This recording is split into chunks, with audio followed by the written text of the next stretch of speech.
he was the man. He wasn't just Charlie Juice. Ellis Traveling On was the man. Well, yeah. Well, I know Uncle Ellis, as it's called him, not the one that we don't know. The real Uncle Ellis. Chinese laundry uncle. Yes. That was really the man that pioneered for soca music. Yeah. I mean, even when, like I said, that's before my time as well. Yeah. So, ladies and gentlemen, we're gonna start this podcast here now. It's called On the Block, and literally, we live on the block. And today we're gonna start. The thing is the inauguration of this, what I would call, I call it the, hopefully, be able to cement history, create that atmosphere where you can press a button and just go back and get information from people who has been in this industry for years, who stepped aside, people who have been behind the scenes, and just for the knowledge of the generations to come, the generation that here now. I don't know what kind of generation is called them. Is the millennials. What is called them? The generation now is what? It have millennials and it has whatever. Anyhow, I agree. This generation right now is like they into the computers and the Facebook and they into all the social media platforms and everything, TikTok and the whole idea. So this podcast definitely basically going up on that level on all different levels. Right. You understand? So, without further ado, our very first guest here this evening, and very excited to have this guy off camera, off all of this when we were chatting on the phone. The whole thing went down to real history that I was supposed to know about, that I completely forgot about, and we were getting to that, literally getting to that with all that. You know what I mean? So, ladies and gentlemen, and by the way, I was looking for your name on the social networks today. You're not on social media? Wow, okay, we will get to that. I could imagine with your family, man, like, what with the end of the day. Anyhow, ladies and gentlemen, AKA Starr, but you changed names some years ago, or you included something? It used to be Mr. Starr. It used to be Mr. Starr. Right. And then it gone down and evolved to Starr George. Starr George. Yes. Not Brandon Starr George. Nah, just Starr George. Just Starr George. The man has accolades of music and history that is just really, really overwhelming in terms of like astonishing, as a matter of fact, because even from back in the days when I was on air, that used to be, we would have had interactions through, especially around carnival time, when the band's been around. So, ladies and gentlemen, Brandon, I know him as Brandon Starr George, aka Mr. Starr. We had no other names other than Starr. That was just Starr, Mr. Starr, and then Starr George. That's the evolution. Let's get from the beginning. When and how and everything. Let me start. Long time no see. Yeah, man. Good to see you. You and the entire family. Good to see you. Good to check the vibes and things. But I mean, we go back some time. 90s to start with me. Yeah. When I came into the industry. But with you, how long ago? When did this all start? When did Starr happen? When I came into the industry, you was already Black Coffee. You was the guy. Really? Well, I will tell you, I lived abroad for 7 years. I started straight out of school. I joined a stateside band playing tenor pan. So wait, hold on. Let me rewind a little bit. You say you lived abroad for 7 years. So you left Trinidad. So I left Trinidad in 1988. What the hell? I just passed command. No, I was going to pass command entrance. The following year. Yeah. Okay, so where does Starr George hail from? Where's your place of, what you'd call your place of birth? Your neighbor Stringberry. Born and grown in Bellevue, Long Circular. You lie. Born and grown Bellevue, Long Circular, on top the hill. You lie. Yeah. You look like a more central man to me. Boy, listen. If you know Bellevue, Long Circular, St. James, growing up, when water gone. Well. And when I say gone, you get up 4 o'clock in the morning, me and my brothers, and we used to have to tote water from St. James straight up inside Bellevue up the hill. You could only make about 2 trips after that long Got the journey. pigtail buckets. Yeah, The pigtail bucket. exactly. Jesus Christ. Yeah. Who you said? So wait, hold on. So from St. James where? From St. James, so you come to St. James. St. James doesn't. Well, okay, so our position is anyway. So let me say from my courts, to have a pipe by courts. Right, that's standpipe. Right, so you're passing by courts, you're walking up along Circular Road. Well, You pass Amar. You pass well, I know where Bellevue is. Isn't it? right, so you pass long Circular Mall. Coming You up pass the the road. army base. When you reach Bellevue, you turn left, straight up inside Bellevue. You have to go straight up there. Wow. And when you reach up to the top of Bellevue, then you make a right up a hill. Jesus. High pressure. Yes. That is pressure. That is a cold pressure. So hold on. So you saying Tobago? Well, I mean that's when the water goes. So how often water is it go? Plenty. That's why my calves so I'm hard. not gonna say the water looking young. So that's the one last straight from back in the days. But Yeah, I mean, yeah. So St. James, Bellevue. You came from Bellevue, and of course you lived there from birth till what age? Birth till 18. 18, and then you migrated. Yeah. At 18, all 16, 17, I started playing tenor pan with a stateside band called Showboat, Trinidad and Tobago Showboat. Wait, hold on. In Trinidad? In Trinidad, we used to practice at YMCA That's on on Ryson Road. All right. Yeah. So we used to practice there all the time. I see the band make a couple tours because I wasn't ready yet at that time. Okay. So okay. the band used to go to a lot, Japan, Epcot Center, and all those places. All right. So you're too young to travel or something? Well, wasn't ready yet in terms of skills. So you play pan. Play pan. Wow. Started So playing the music. tenor pan. Okay, good. Right. So now me fast forward to know where the music began. Okay, so that's where it began. So all right, cool. So then. All right. From there, right after school finished, we just went straight. We went on a tour for 6 weeks. Epcot Center, Disney World, Florida. All right. Yeah. Yeah, you are stuff up long. Yeah. So we the went name. there. So where did the name start though? Where did the name Starr come from? Well, the name came from all that time is just normal Brandon George government name. Government name. The government on the board paper. After we finished with 6 weeks stint in Epcot Center, Disney approached us. Same Disney we working for management and asked us, say all you, listen, all you have a choice. Either all you go home or we have a spot in Disney in California open. Wow. Well, I need to tell you what the decision was. That's still a man notice. Oh no. And from there, we just went straight to Disney World and we spent 7 years in Disney World, California. Wow. 7 years as a band? As a band. So you all stay together? Any members change or anything Yeah, like this? plenty members changed Anyone during else? that time. Came, go, some went to Japan because we ended up expanding. We sent a fraction to Japan while the main core stayed there. What was the name of this band again? Trinidad and Tobago Showboat. Showboat. Yeah. Remember that name? Trinidad and Tobago Showboat. Yeah. Wow. That's so. Again the general idea of this podcast, or this bit of history, because there's a lot of things that a lot of people don't know. Yeah. So you start off in St. James and ended up in Disney World Disney World. and spent 7 years abroad. Working. 7 So that's years the 80s. That's the 80s. And then you So went- while how Starr came to about is while playing pan in Disney World in the day, in the night, we used to go clubbing. Eh. I used to play in a club. I used to play guitar. I used to play pan, and I was singing in the clubs. Yeah, what did you? So this, Yeah. that is real. I mean, talent, raw talent. Raw talent. The music came from whom? You had somebody in the family or the family member? What the No, music came me from? and my brothers just used to emulate Michael Jackson, the Jacksons, and those things. So we always singing from a tender age. Right. And that's where the singing developed from there, because even the writing, what we used to do, we used to take popular songs and write over all the lyrics.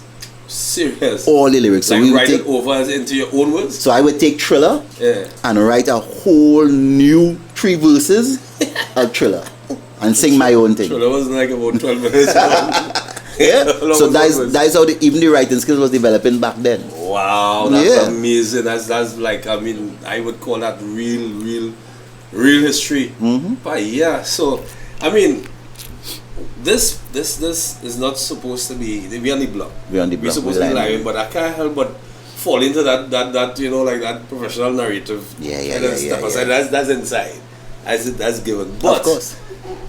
we're dealing with 80s, 90s, 90s, you returned to Trinidad, or you were here, you said you spent some years outside. Came back here in 95. 1995? Came back in 1995. Okay.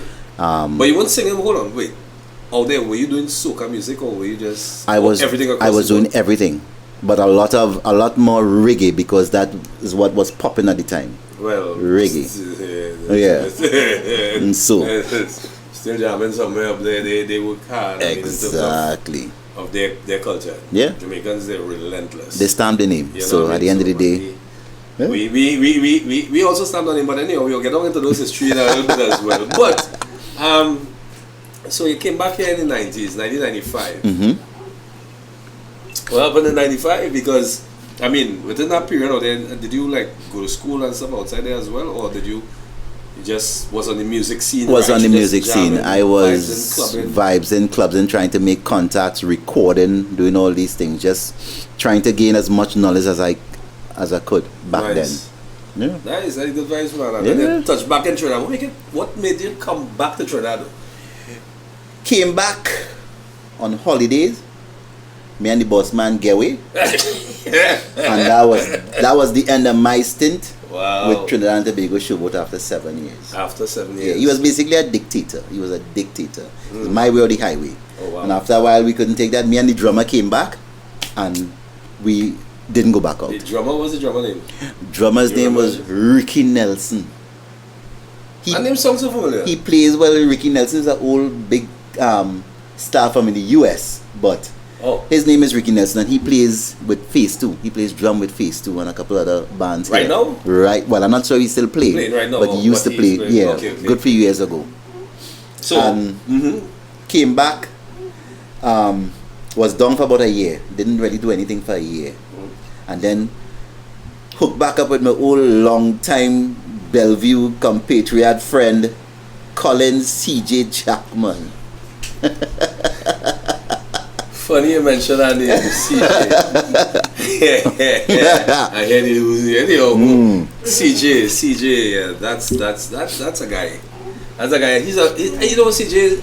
My memory of CJ is like real energy, so to speak, in terms of getting stuff done with ideas. And CJ's like a wild ants. yeah, Just all over the place. Just all over the place. exactly. I have to give him credit Yeah. for getting me into soca. Wow. Because that's amazing. at the time when I came back, Yeah. he was into the soca thing. He had a big parang song. I think it was a song called Santa Lick It Up.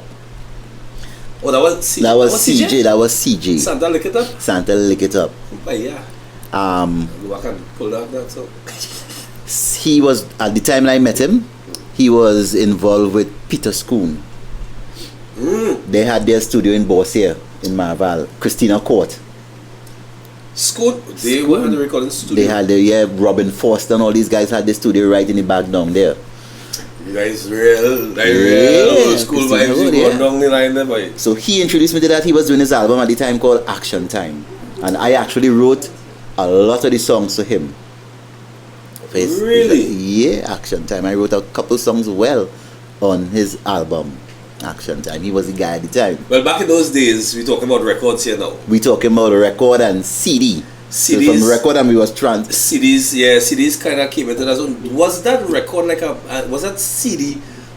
He was in either blue. Was it a blue background? Or he was in a blue sweatsuit. I kind of vaguely. He was in a kind of sweatsuit type of sweatsuit. thing. Yeah. Yeah, right. That's sweatsuit, isn't it? Yeah, I kind of, because again around that time I would have been now coming into music as well, because I mean I started my real thing out of school as well with Audio Basics in El Seguro in '94. Literally came out of school Right. and went straight to the police mess that day. It was another police. Right. And got the policeman at a party. I was about 15, 16. But I did get a scholarship in intermediate back in the 90s. Right. To do broadcasting by IBC. Okay. So all of this started. And I remember CJ in the mall had the mall radio station, Long Circular Mall. Long Circular and Mall a mall had, radio station. yeah. You know, they had an in-house radio station. Yeah. And then we were trained, and I remained. They kept me on. Pussy Park, and they kept me on. Joanne knows, she kept me on. They kept me on. I said, well, they seen something in me that didn't. I was like 18, I was 17, 18. I was 17, 18, I was young. You see, and that knowledge to me too. I only know you from 105. Yeah, well, look at that. Yeah. Yeah, so I was like sick. I was like straight out of school, 16, 17. And they kept me on, and I remember CJ. They said that's 95. 95 was still there, so which I think the album was a blue. You know, anyway. Yeah. So CJ brought you out. CJ basically encouraged you to come and do soca. CJ introduced me to the school and them. Right. We went down there. We write and produce and record this whole album there. Right. And we decided to form a band. You all have, hold on. Okay, go ahead. Alice, this is real interesting because the name of the band when we started was Blaze. That band came out at all, like functionally. So here what happened. So the name. Hey, we on the block. We on the block live. This is block talk. Going on? It's block talk. We started the band as Blaze. Right. What happened is that after a while, Samuel Jack, right, who had now left Ecstatic, right, Schoon pulled him in. Wow. And we formed this band. Well, even before that, when we had Blaze, Jack didn't come in just as yet. We had a big falling out in the band. The whole band and CG. Sound like the guy. The whole band and CG. Yeah. And we had a vote. Keep him, leave him. Well, you know what happened? Scratches. He had to go. Yeah, scratch out. And after CJ left, the band name changed from that to Airplay. Damn, sorry, you're holding that one in the crow all the time. Wow. Yeah. Airplay, that's how Airplay was born? That's how Airplay was born. We changed the name, and at that time we started rehearsing in Charlie's Roots Band Room. Where was this? This is in Christina Court. So there's a studio right here down the center.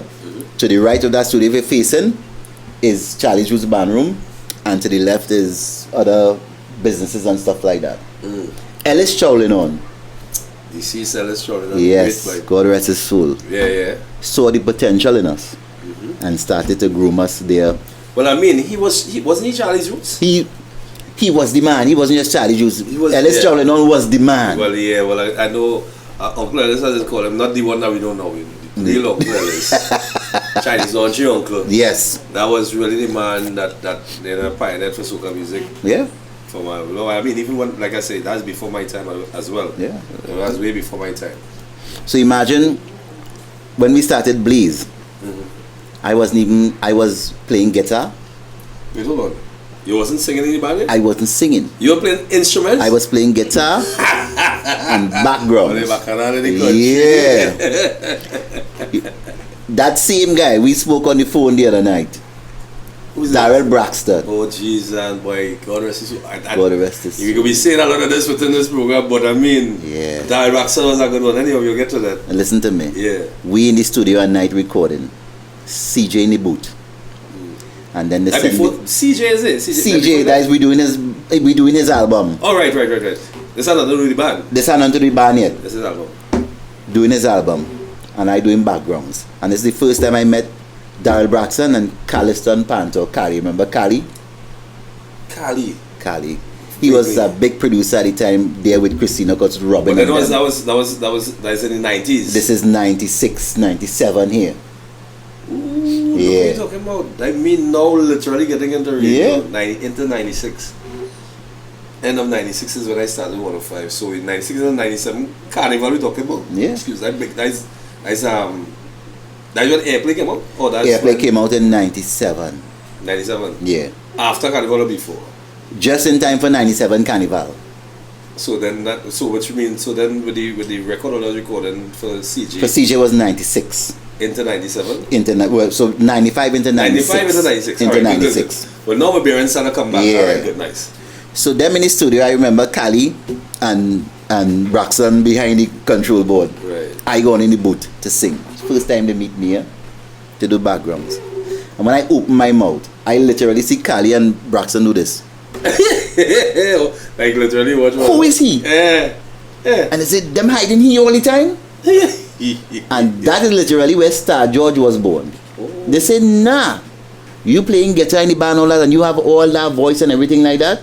And that is where all the bacchanal start with the pan and CJ and the Oh, that. okay. Oh, yeah. Right, I now link 2 and 4. I now link 2 and 4. Yeah. Yeah, knowing that guy, yeah, he has that temperament as well too. He had to be the star. I think at the time they didn't want the competition. Yeah, what I was saying, he had to be the star. Yeah, he had to be the star. He didn't want the competition. Yeah, so as they say. block talk all the block talk. Yeah, block. Yeah, me drinking juice. I feel like Cat Williams right now. I cannot tell a lie. Boy, yes, sir. I mean, at the end of the day, you see, the thing about it is, the history that has been held back, the real history as I would call it. Yeah. Because even with the radio stations, I mean, not being ungrateful to where I came from in regards to radio, but these platforms like YouTube and all these platforms give you now, you can talk at length. Yeah. Once it's something interesting, you know what I mean? Yeah. You have the opportunity now to talk about things that you have not had the opportunity to talk about other than on the blog, basically. You know? But a lot of people don't know how things started. Artists nowadays was just, I don't know if they do any kind of research at all. I don't know if they go back to check to know who and what or whatever the case is. Yeah. But anyhow, we down the road, I'm inside the band room now, you're going to record and you open your mouth and Darry Baxter say, big man, where you come from? Put down that guitar. Put down that guitar, yeah. Wow. And even back in the day when we came back and we started band, the bands that was hot at the time was Blue Ventures. In the 90s? All the big bands, that time Blue Ventures was kicking. Traffic. Charlie Juice was still around too? Charlie Juice was hot at that time. Yeah. Because when I came back, I was heavily into Rudder. Yeah, Rudder still blazing the trail all that time. Right. You know? 95. Yeah. Airplay form. Jack left Ecstatic, came with us, and we had our first album called One Jam. That is where you hear songs like Same One Jam. Yes. Peas in Tobago. Yeah. Cutting Water. Yes, boy. Yeah. Laptop showing movies right now. I'm ready to dig up. Yes. Yeah. That is actually 97. That is 97. 96 and 97. 96 and 97. Usually music would have launched for the following year, for the following carnival in, really December. Going straight down here. Yeah. Straight down. I don't know, some people carnival used to be longer than. Yeah. You launch and Boxing Day was still big back then. Boxing Day when everything here. Boxing Day, I was with TriStar for. I remember Roy Mirage. Yeah. 1098. When you're thinking of it, 1098 to 2008. 98 to 2008. Yeah, I was with TriStar. Yeah. So then, of course, cross paths within that period of time. All that time, because we were in a lot of the fetes, the flour mills, the fire, all these things, yeah. So who were some of the members in the band Airplay? Apart from Samuel Jack. Samuel Jack was with Airplay, right? Samuel Jack was with Airplay. So you had Samuel Jack, musical director, keyboardist. We had Ian Skerritt on guitar. Skerritt, right. We had Wendell Boynes, Basie Boynes. Basie, who with Roy Cape? No, Wendell, that is his cousin or nephew or something like that. Yeah, his family. Yeah, that Boynes family ridiculous. Like Chris Boynes, that family. All them Boynes, yeah. So Wendell Boynes, who used to he used to Sibrike Basie Boynes. Who is Panky? Panky's their family too. Panky used to play bass with Atlantic. Right. At the time. Right.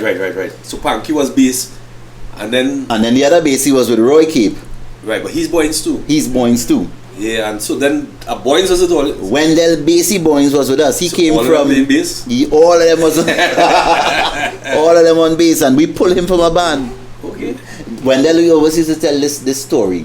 He used to play with God. You remember deceased Gordon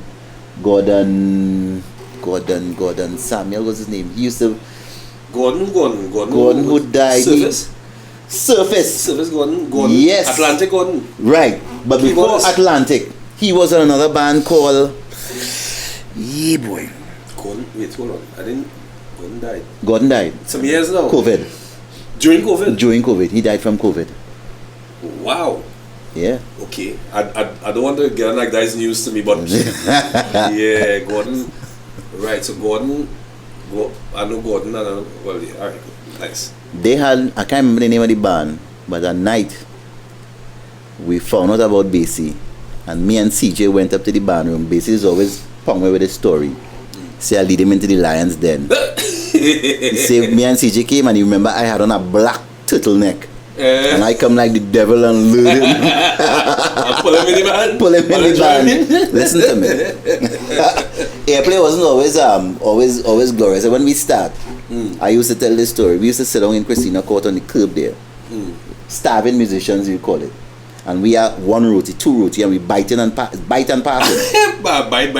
Bite pass. One bite and pass. It had to make another circle. Had to come back wrong. Wow. Hard days, boy. Wow. That was that lad, man. Yo, all you understand what's going on here, the kind of bacchanal and the kind of sacrifices that musicians and artists put into this thing. Yeah. I mean, I'm not saying that you all didn't do it, but at the same time, I'm just saying, this is back in the 90s, and again, within this program, there's certain things going on the road going forward, hoping to get some of the older heads as well, who started to create, even before, yeah, you know what my I mean? time. But this is I mean, this is mad. So Airplay, to me, Airplay was a band that was real cracking. Listen to me. Like literally kicking ass. We came out that year, the first year, and we had about 5-6 jobs because we knew, and most of the jobs we had was basically auditioning. Right. So you go, you get small money because we beg to get in the Fed. Da. Big Mike and Ian at the time, who had Legends, Hot, saw the band, approached school. Well, we actually approached school. We spoke to them and we said, listen, we need management to help us get to the next level. Okay. And just from the reputation from those few auditions that we did and free gigs that we did, the next year, 1998, you're talking about 35 gigs. 35 gigs. Now, for those who don't know, this is the days Atlantic, Ecstatic, Traffic, Blue Ventures, Roy Cape, was Kalyan was still around? No, Kalyan was last days, phasing out a bit. Yeah. What about you had bands like Rockshun. I'm not gonna say Rockshun. Yeah. Inside was it KV? Inside was just KV and this fella Choco? It's Choco. No. Who's this? I know KV was inside because we have KV. KV was inside and this fella Jamel Fortune. Remember Jamel Fortune? Good. Yeah. He was talent, boy. One night I came back, when I now come back, 95, and we went Carnival and Ice. That's the first band I ever saw. Soca band playing inside. KB Charles, Kamel on stage, and I stand up and watch them guys and I say, I want to do that. Them guys were like superstars, boy. Yeah. What? I remember seeing KV and they performed once in Tobago. And I just laid down in the game. I know when they were real prime. Yeah. You know? You got next wrongs like that. Yeah, so yeah, boy, wow, insight. So what I was gonna say is that this was the days when the whole scenario, the bar scene, the drinks and bar scene was the bar. The band scene was real. I mean, most people I knew were from bands. Yeah. Most artists I know that produce, because bands used to produce albums. Band used to produce albums, singles, all these things. Right. It was band. It wasn't no solo artists at them time. It was you couldn't afford one. You couldn't afford. So let me get down to that partner, because it seems like nowadays fellas don't understand what is the scenario when it comes to thank you very much. When it comes to everybody chairs and all that first show, you know, hope we can get drunk. Nah, man. Too drunk. We're on the block. You know what is up on the block? Boy. Yeah, but are we control mine? Are yours? Well, that what you say. Okay. All right. Yeah, so those days bands would have put out an album. Bands run things. What was the cost, if you have any, if you know or remember, what was the cost to produce an album or a song? And how long? Is there 2-3 questions? Because I mean, I suppose I have a structure here. I suppose I have a guided structure here, but on the block is really not. And the blocking structure is memory. It's going back down in the zone. You have to get down, as we call it, down in the gutume, down in the sauce, down there where everything is. Do you remember the cost? What was the cost to produce a song back then, if you have any idea? I would not know, because back then you had the Peter Schoons and the Ellis Chaulinons funding that. Yeah. Okay. So all we know we had to do is we had to write, record. Question: how long it took you to record one song? Not long. Serious? Not long. Back then. Yeah, really cause it. A night. Oh no. Okay, well, stop. Them fellas nowadays not taking a night, I'm doing it in 20 minutes. So. Well, in terms of, remember back then, his live instruments, is that all them kind of thing. So when I say a night, I talking about a night to go and put on my vocals. Okay. But in terms of, you had to get a drummer, you had to get all these instruments again and record, you know, different sections, this type of thing. You have to get the whole band together to get a live song or whatever have you. So it's a process. Right. So walk us through that process a little bit. Just a little bit, because again, I don't know if they know. Right. I don't know if they understand. What was the process? I sat in 2 recording sessions. Right. That's late in the game, as I would call it. Mm-hmm. Records were still circulating back then. Right. 3 recording sessions. Remember Rituals Records? Yes. Right. That's with what's his name? Jean-Michel. Jean-Michel. Right? Rituals, I think. I sat in a 3-canal and not 3-canal, no, I lie.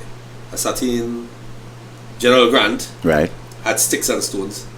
Ronnie McIntosh. Mm-hmm. They record some song with them. I can't remember what song it was. Was it Hold On Tight, the remake? I can't remember what song it was. But I sat in 2 sessions. Right. And Ronnie I think he recorded by Spectacular. All right. On Henry Street. On Henry Street, yeah. Remember Spectacular in the studio with Darian? Is it Darian? His son. That was Martino and the son. Yeah. What is? Yes. Martino. You cuss me, we got never real money. Yeah. We sat in the Spectacular, had a studio in the back. Yeah. Of the hall. And Darren is his name. Darren, yes. Darren and Ronnie had a session. Mm-hmm. So I finished work on the radio, midnight. Went across. But I said, alright, well, this thing when I'm finished, probably in a couple of hours, I don't know, you know what I mean? Right. Big man. 2 cases of beers down. And 4:30 in the morning, I hear Ronnie ball. No. Darren come and ball. Mac. Something wrong with that last line there. That over the whole verse. I hear Ronnie ball. What the? Alright. Smoke a cigarette. Gone back in. Yeah. I left there 6 o'clock in the morning. Yeah. And that is just to put on vocals, big man. Yeah. Hear what I'm saying? So that process for you was ongoing, I would imagine. Yeah. All night into morning if you have to. How so like you how many songs would you have had back in the day? Because you recorded for the band. So we would do 10 songs, 12 songs. Jeez. Yes. How long that would take to do? So you recorded when you started when all this started to actually record? No, remember back then Yeah, we start early in the year because they had to get material ready and everything like that. When we started, remember these new fancy drum machines that now come out. MPCs, yeah, MPCs and them thing. So you do your basic structure, you do your drums and everything like that, and then each musician would go into the booth, record a part. So you had the bass man going, guitar going, keyboards, all these things one at a time, horn men, everybody. And most of the time, the last thing, vocals. We do background, we stack the backgrounds, and back then too, you're stacking backgrounds. By the way, in no computer business, you talking about it had no reel to reel. It had no vocoder and that thing with TP in is used. It had none of them things. It have get it right. Get it right. Guys, what it had back then. And that means getting it right. And that is when producers would say, "Hey, big man, you're off key there." That's right. That's right. Serious. Yeah. And like I say, I had the opportunity to sit in on three sessions, and that was mind blowing. Yeah. I literally. Channel Grant had Sticks and Stones, and Super Blue had a song as well, and they recorded that with Rituals. So, what studios you all recorded in back then? Back then, we worked strictly by Christina Court, by Robin Foster and them studio. Robin Foster. It was, what was the name of that? That'd be real nice to remember the name. Yeah, I remember the name. As you go along. So we used to record in that studio, and then as I remember, I tell you, Charlie's Roots Band was right to the right. So we used to record. You can tell me. Engine room. That is the engine room? The engine room. That was the engine room. Yes. I remember the engine room. They had a whole album. Yeah, boy. So we reached the point of all kind of thing in between recording of air, boy. Yeah. Last thing we talked about was Airplay. Airplay. Samuel Jack. Yeah. Airplay in the feds, smashing up the feds, 35 feds, under new management, Big Mike and Ian. Right. And we put a lot of arrogant bands at bay. Just shut up. That's right. All they shut up? All they shut up, man? We were the only band back then that was willing to go after Ecstatic. Nobody wanted to go after Ecstatic. And we went after them many times and stand up. Ecstatic boy. Marshall was an old boy. Marshall, you talking about. So that's the point where we were at. We were talking about the big bands. We were talking about the big bands, all the big bands. So we were talking about Ecstatic. Marshall Montana and Ecstatic, Blue Ventures. That was Ronnie was in Blue Ventures yet? Ronnie was with Massive Chandelier. In 95, in 97? When was that, boy? Nah, man. I don't think that would know. That was after me. I think it was in Blue Ventures or something. Yeah, I had to be Blue Ventures because. Yeah. Yeah, that's what I know. That is what I knew. And also, funny enough, I thought, as we were talking the other day, I thought you were with Blue Ventures at a point. I was with them. But not knowing you were the other band. I had Blue Ventures. I did work with Blue Ventures in terms of writing. Spongy. Right. Same as Spongy and stuff, yeah. But in terms of actually singing with them, performing with them, no. No. But hold on. Sorry. So, rewind a little bit. There's plenty. There's real plenty. There's we had to record it. Rewind. Writing. Who was some of the people that you wrote for back in the day? Who were some of the people? So back in the somebody. Well, the main people we wrote for at the time was Airplay wrote for us. Charlie's Roots. When Right. Charlie's Roots was trying to make a comeback, they had a very big song. I remember the name of the song was Block Talk. Bacchanal control the system. Dun, dun, dun, dun, dun, dun, dun, dun. Bacchanal control Block Talk. That is what we're talking about now. We wrote Block. That is what we're talking about. We're on the block. Block Talk on the block. Inside our house, but we're on the block. We wrote that song for Charlie's Roots, and they just went. And that year, So wait, hold on. This is 91? 91? What this is 98. 1998. Thank you very much. Eat. Drinks. Cheers. And toast. On the block. All they got in the back there, all the drinks right there. At that time, while we was in Airplay, Roots frontline was Cohen Trotman. Diesel, boy. Diesel. Cohen. Ooh. Yeah. Starr, as you're talking, I write your name, man. Samuel Jack. Yeah. Cohen. Diesel Trotman. Man, boy. I'm a boy, he has some Throat like rain. Boy, you range like whoa. Could real sing. Cohen Diesel truck, man. Alright, go ahead, talk. Yeah. You So just shoot info, shoot thing now, man. So we wrote for Roots back then. I wrote a song for Marshall back in the day. That was that was so long ago. A song called Feeling Sexual. What? Feeling Sexual.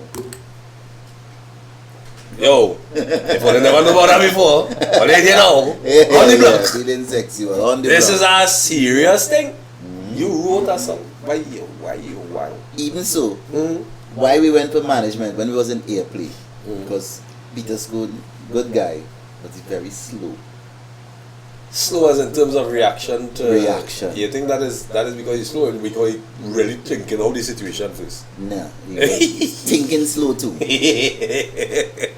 I had a song on that Airplay album called Get With You. You have these things still? These songs? Yeah, I have That we could get a whole of copies of and I that have kind to of try, Get With You was a song I did, and Daryl Braxton, again, God rest his soul, got Marshall Montano in the height when he had big truck to come and sing that song with me. Get With You, a nice kind of reggae kind of flavored song.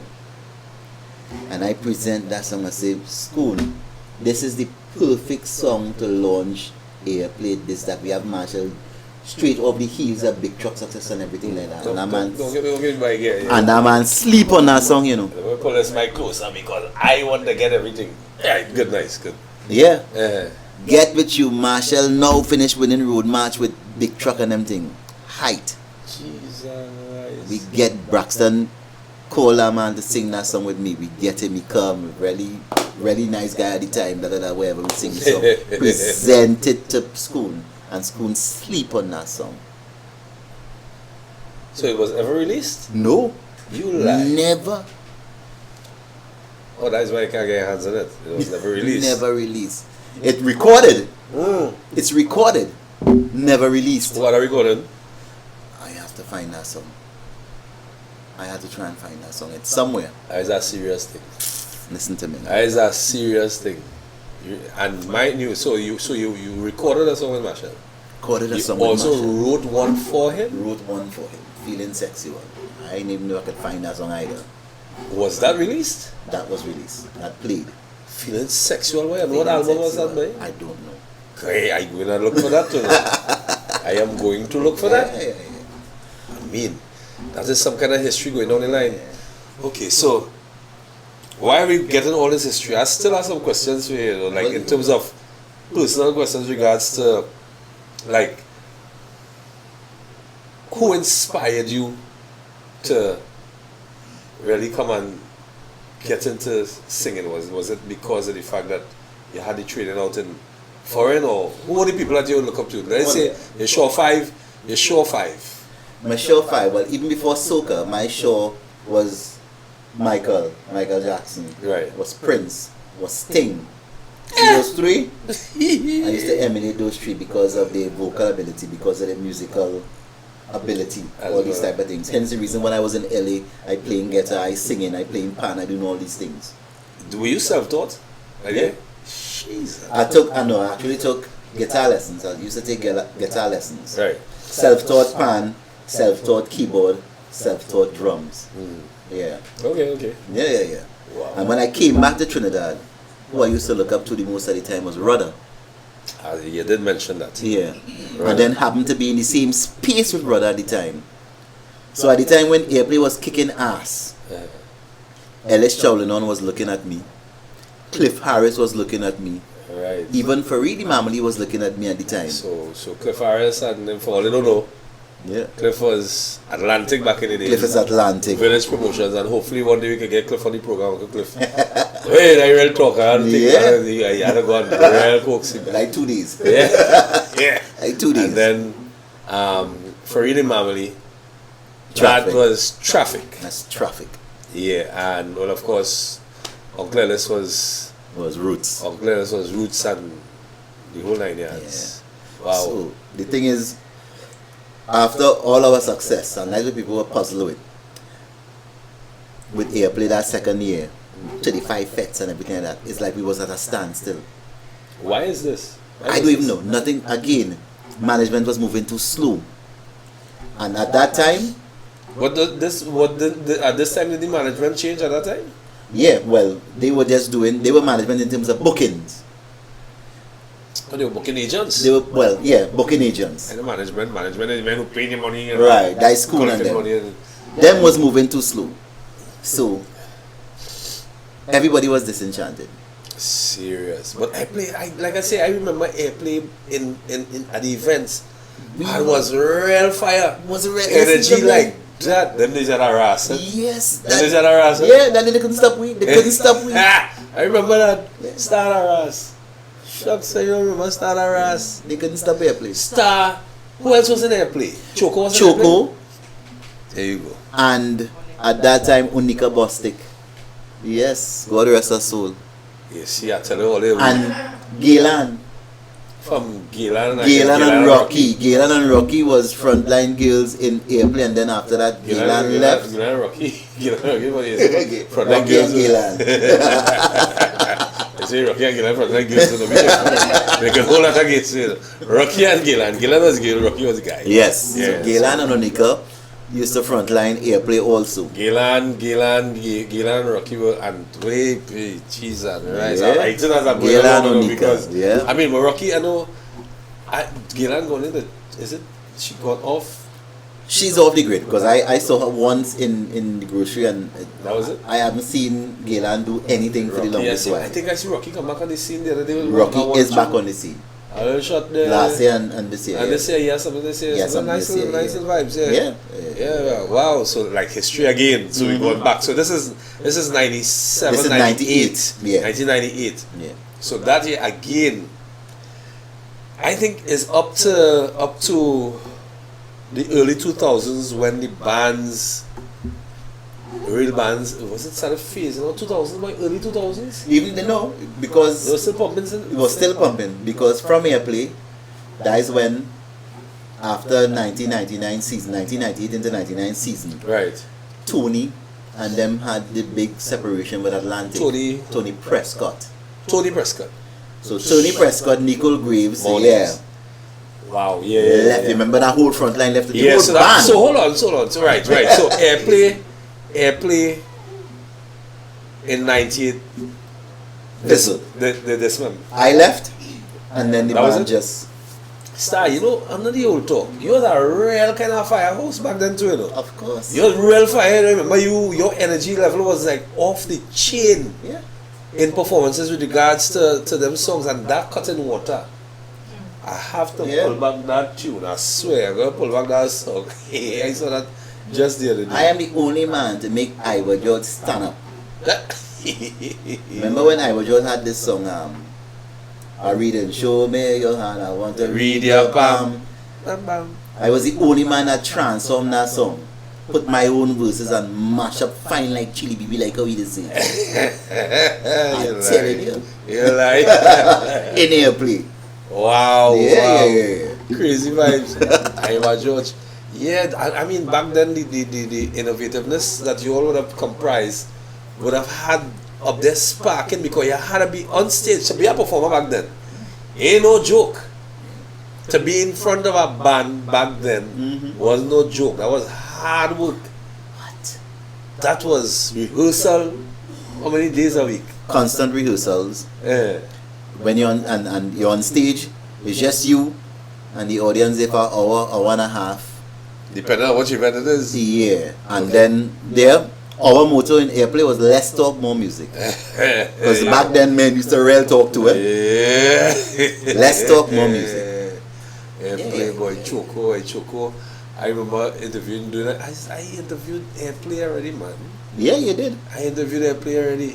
That year with Airplay, Choco had that song at the time, Soca Twist. Right. Just coming off the success of Soca Twist. Right. Wow. Damn. Damn. We just, and mind you, 105 had just left in 1987, 98. 105 left Marval Road and went to Guardian Building downtown Yes. 7th Street. That's the first So everything was brand new back then. Yeah.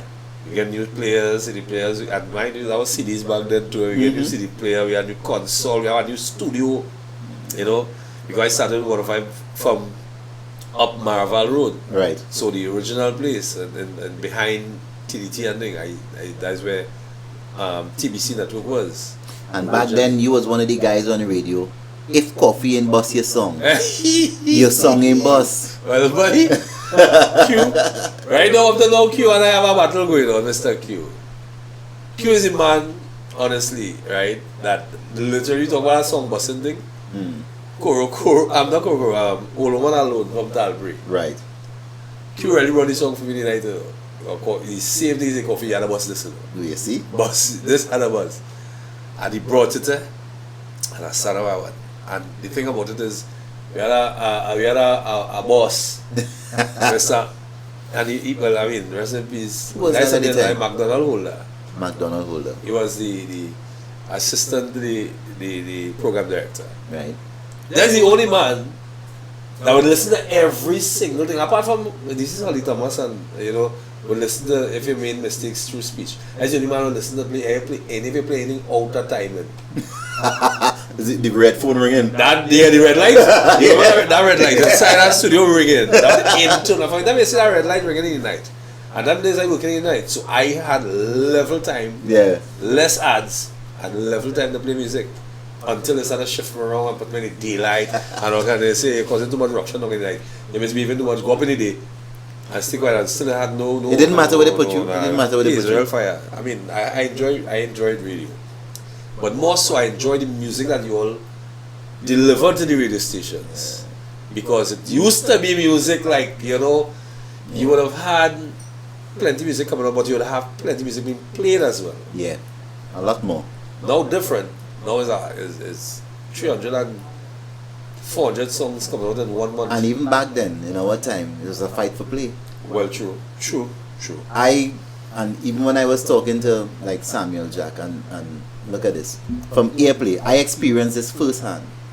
From Airplay, I left and went to Atlantic after Tony and them left. Right, so you were at Atlantic. So wait, hold on. So we started with Airplay. Airplay. Then you went to Atlantic now. So this is 97, 98? Atlantic. 98? 98 into 99 Carnival. 1999 Carnival? That's right. Cheese and rice. That time Blue Ventures flying high. And listen Ecstatic was flying red. Over that time, them guys and them. So then wait, hold on. So you were around when Peter C was in Atlantic, or that was Peter C was before? Peter C was before. Oh, right. So that was the. So hold on. When was all that time when I was in Atlantic, Peter was in. Ecstatic. What year was Tilly? 98, 99. Right. So all that time, that is when they were in 99, because Tilly came out. I think that was 99. Tilly came out. Ayesonel had. She won road match with the River. That is the year Marshall take his hiatus and left. He left for, you know, so the hiatus was 99 or 2001. Whenever Tilly was is when he exited 2001. Carnival. Right. Tilly was 2001, because why I remember that? So I'm a live buff. Right. So I have the live 2001 when Roger George and they performed in Chagramas. In Chagramas. Right? I have that live. I have that live now. Vin was still in the band, I think. Right. I think that was already, I think Vin was still in the band. But yeah, so you were in Atlantic. Right. 99. 99. Jeez, and ages. Yeah. There we go. We're not new. Atlantic, we saw the difference.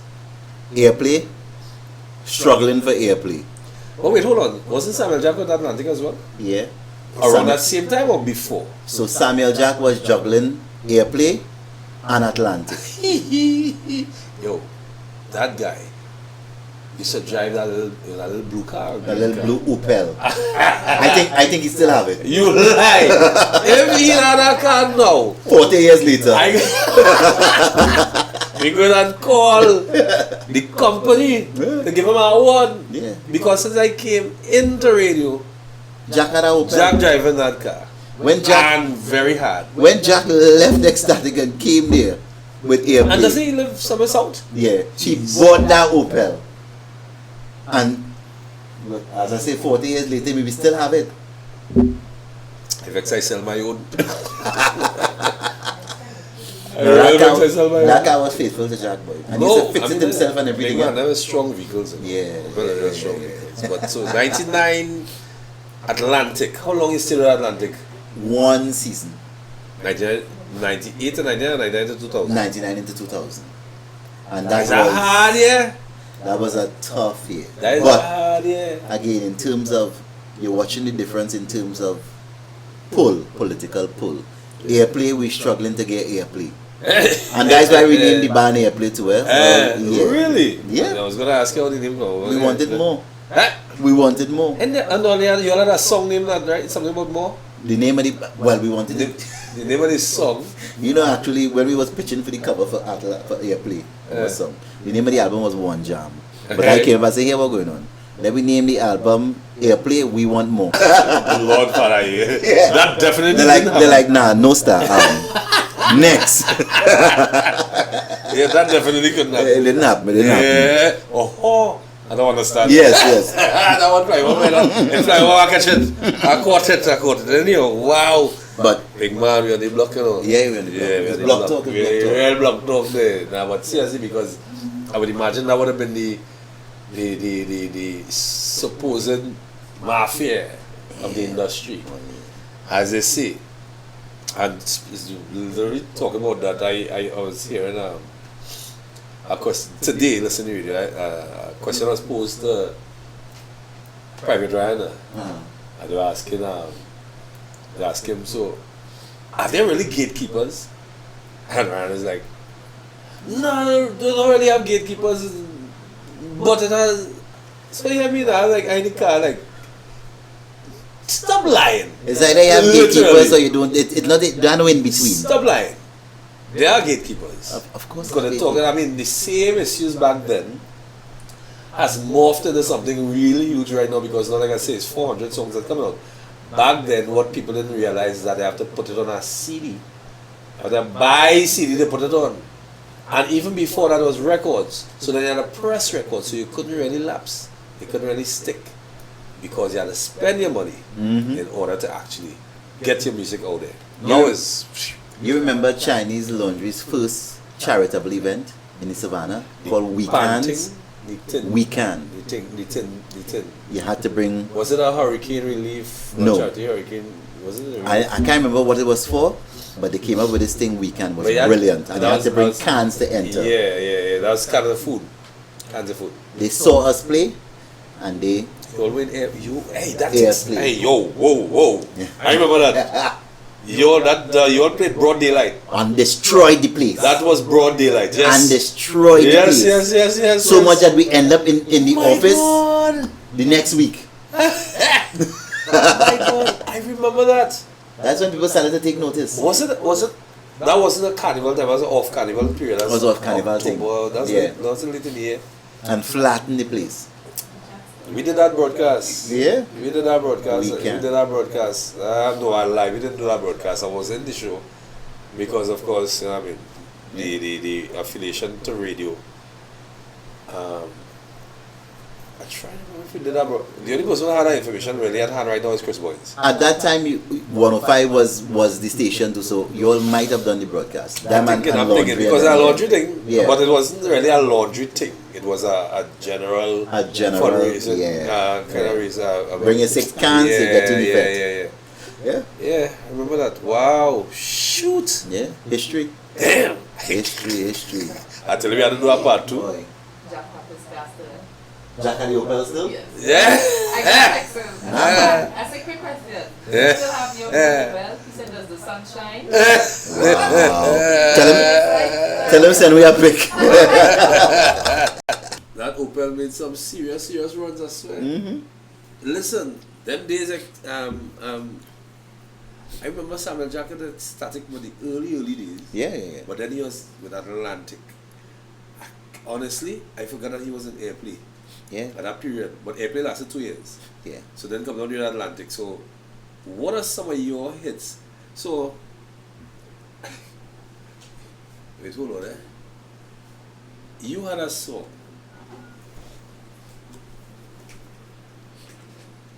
I don't want to call you wrong name. Is it Call Me? The Call. The Call. The Call. Well, that song, was it in like mid-2000s? That The Call 2003. was 2001. 2001, 2002. 2001. Because I remember The Call because I was with the Roots then. Right. Yeah. And I'll pump. Wait, whoa. Yeah. Speed.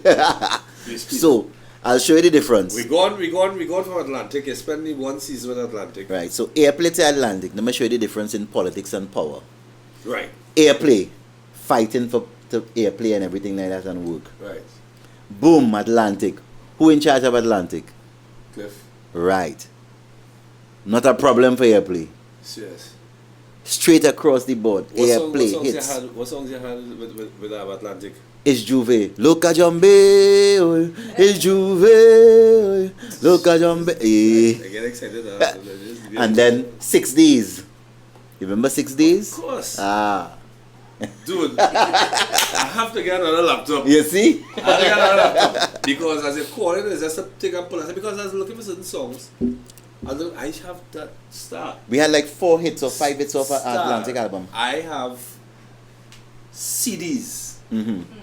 I sent you some pictures of some CDs. I still have them. I have the CDs, and this is what, but when them CDs don't sound still. Them CDs in South still. So I will I bring have them some of them. CDs of you because that box, I have boxes, and the thing about it is, right, I don't know what other radio presenters or DJs would have done with the CDs. Mm. I kept all my CDs in pristine condition I because see that. I felt honored. This is how it used to be. Coming to work. Coffee. Check your cubby here.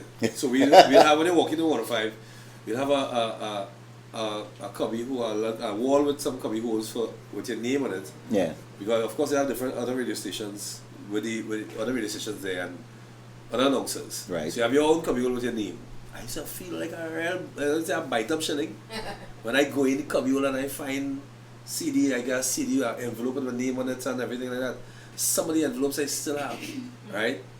Because already station will have the music. Right. The music would have reached to the DJ before it reached to the Before station. it reached the Whoever the station. person, or the big person, well, so I never find myself to be one of those guys that the big, I just love the thing. Yeah. My energy level was different. That was me.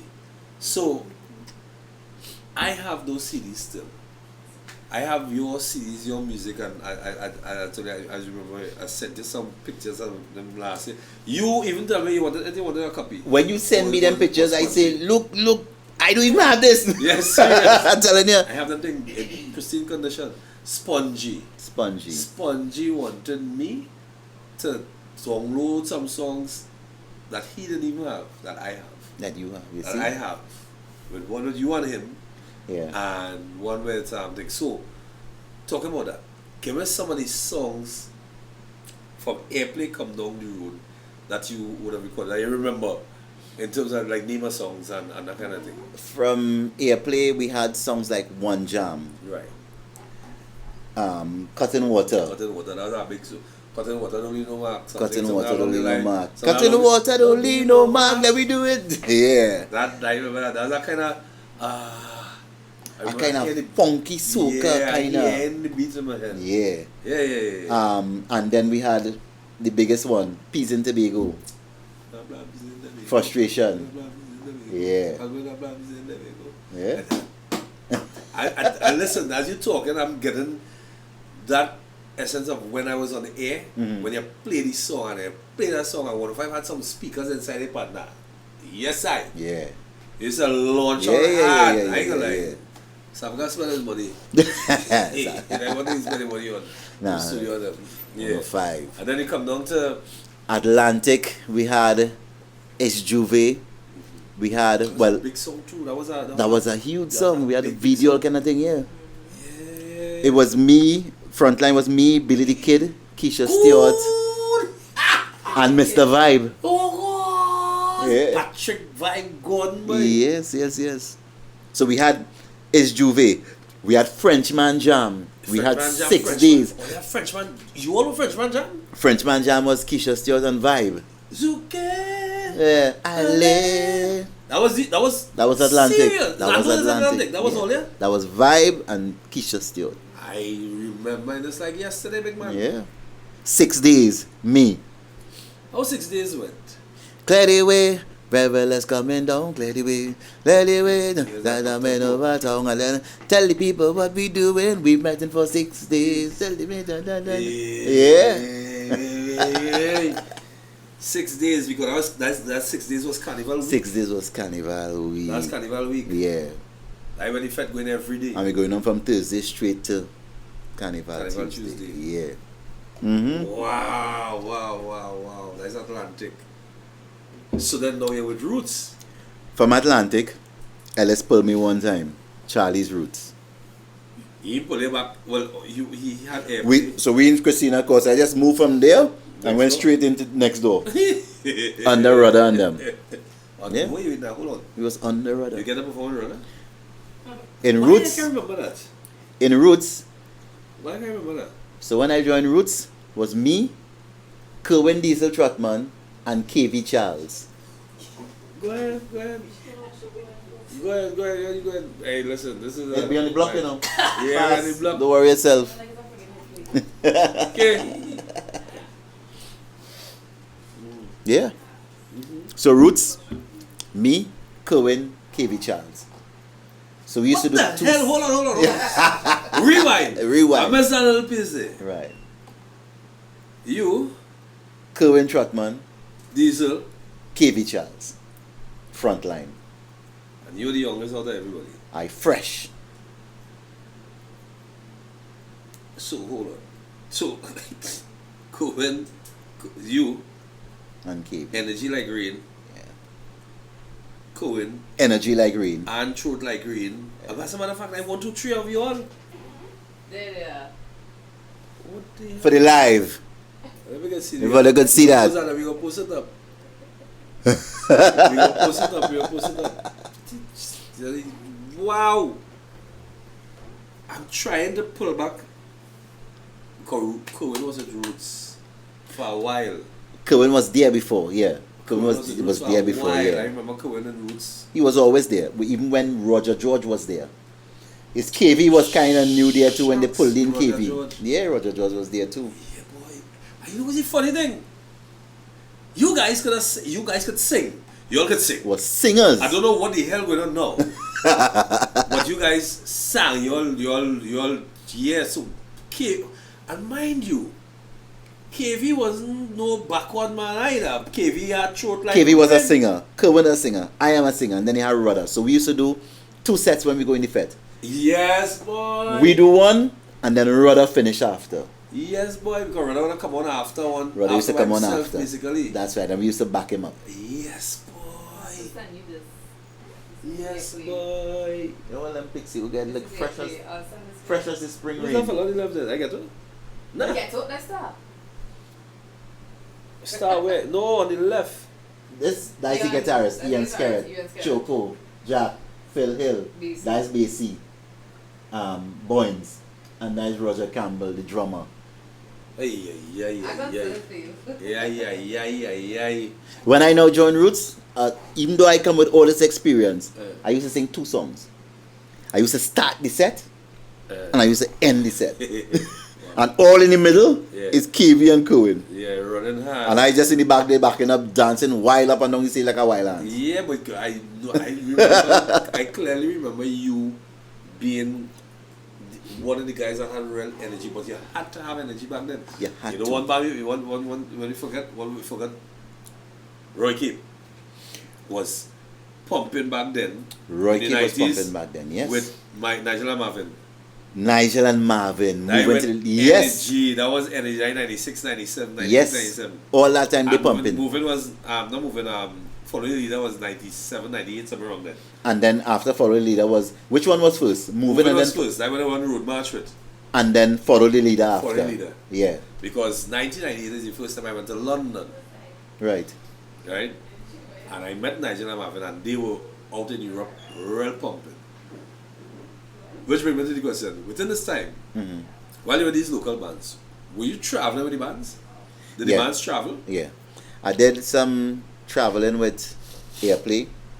Or Airplay travel? Airplay travel. Not much. Okay. More or less the Caribbean islands. A lot of traveling with Atlantic, a lot of traveling with Roots. Those are the bands that travel. Established outside? Established, yeah. So you went back to the US? Went back to the US with Atlantic and Roots. Jeez and wheeze and peas. Wow. And we started hit. We now reach what? We now reached 2001 and 2002. That was my 2 seasons with the Roots. What was the experience like with Roots? With Rudder Boy and Roots, and what's that vibe? That's real.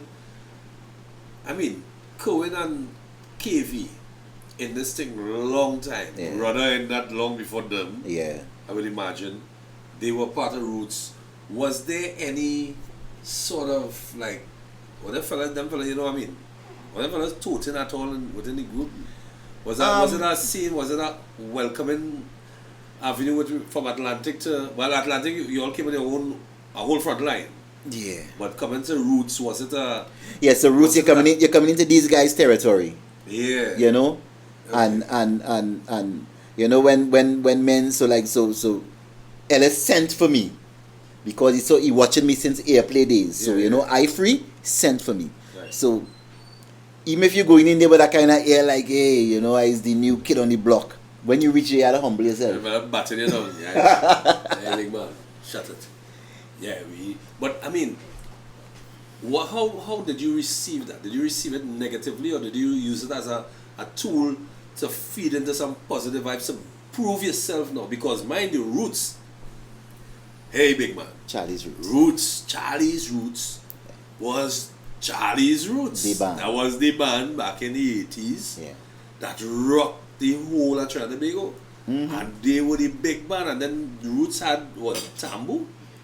No, well, back then In the earlies, you had Tambu, you had Rudder. Yeah. Those are the 2 guys that really bring it into prominence. Right, so that's what I'm saying. So you going inside there, did you with that level of experience that these guys had, and even with your experience in the few years before that, how did you receive that kind of vibe from them?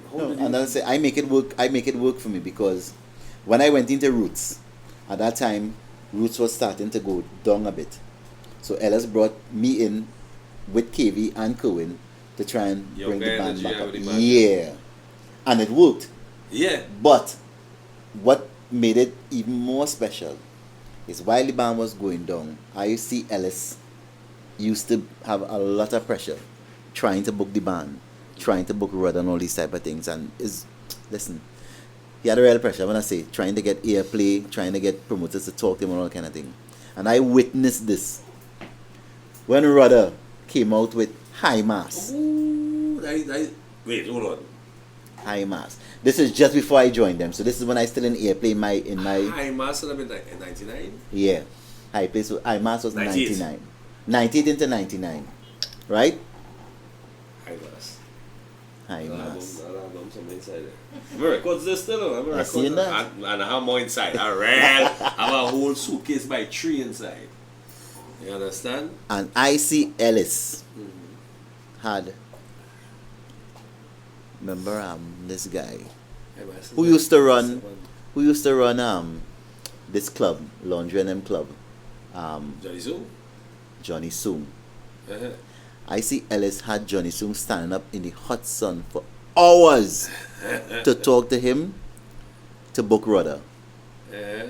And we in the office getting kicks, and he used to call him, Starr, come. He's still out there. I go crack the door and I say, yeah, he's still out there. Let him stay out there. Listen to me. Oh, you mean Soong was waiting outside? Soong waiting outside the band room to talk to Ellis about booking Roots and Rudder because Rudder had High Mass. That was, so High Mass would have been High Mass?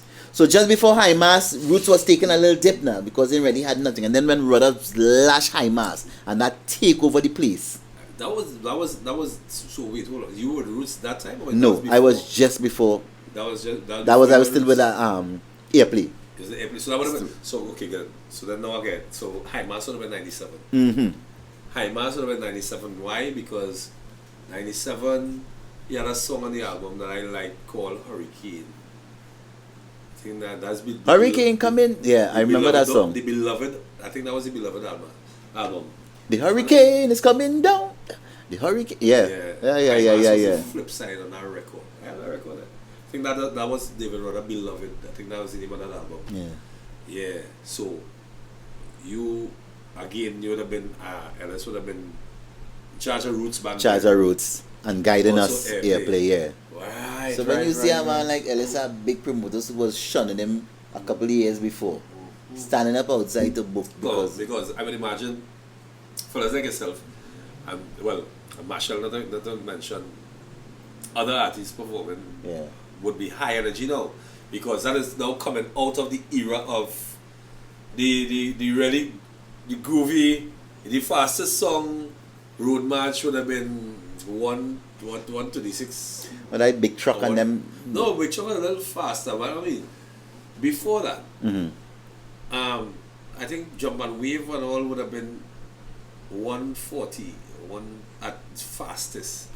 That was like the fastest song back then. And then I remember Marshall took it out of the widths with push. Yeah. That one thing went ballistic. Yeah. I remember that. Push. Right, left, back, push, and they just take the BPM and throw it up. And then he had that song to Come Dig It. But all them things that started to. Yeah, but that still was slower. That was still around the vein, because even Super Blue, when Super Blue had Get Something and Wave, and all these things, that was relatively. That was 135, 140, they're about fastest. And you would still pitch that up a little bit to get a little more get a little more vibe, yeah. 130, between 130 and 135. So then you telling me you come down the road now and you inside with Roots. With Roots. In the early 2000s. And I mean, what was the vibes with Roots back then in terms of, at that point? Because I would imagine Roots would have been now starting to phase out. Yeah. In the early 2000s. Yeah, 2001, 2002. Yeah. It was nice, you know. You have to understand, like. That would have been an accomplishment for you in terms of like reaching the roots, regardless of what. You now say, well, I had the opportunity to perform with King David Michael Rudder. Yeah. And the likes of KV Charles, who these guys paved the way before your time. Cohen Diesel Trotman, I know him singing for years. He used to sing with a band called was it? Well, that was Roots. That was Roots. I remember the band I talked before. I can't remember the name of the band, but I know he had it just before. A band before Roots. Yeah. Because I'm thinking, and even thinking back to fellas like Double D. Double D. Was it Blue Ventures?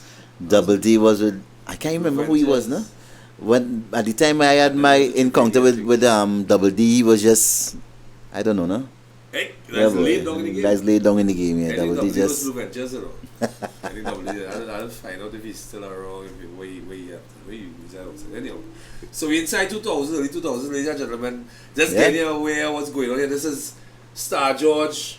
We talking, and we just reiterate who we are today, and it's the inaugural set off for this podcast series that is going to be hitting YouTube very shortly. On the block. Today is, I don't even have a clue what the date is today. Today is the 9th. It is the 9th. And this is the only time you'll say the date. For this very first one. Today is the 9th of January, the year 2024. Today is also historical, and I have to make mention that historical in the sense of, one, this podcast started.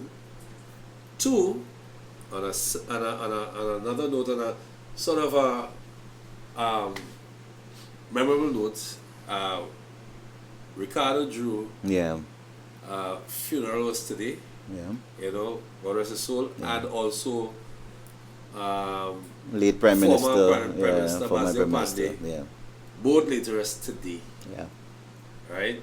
And it's that of that nature where 2024 is also a year of revelation, like real revelation. I don't know if that's a good thing. Because I don't believe revelations, all revelations are good. But the revelation that I know is the one in the Bible. Yeah. And when revelation happened, hey boy, your day's numbered. So, Well, yeah.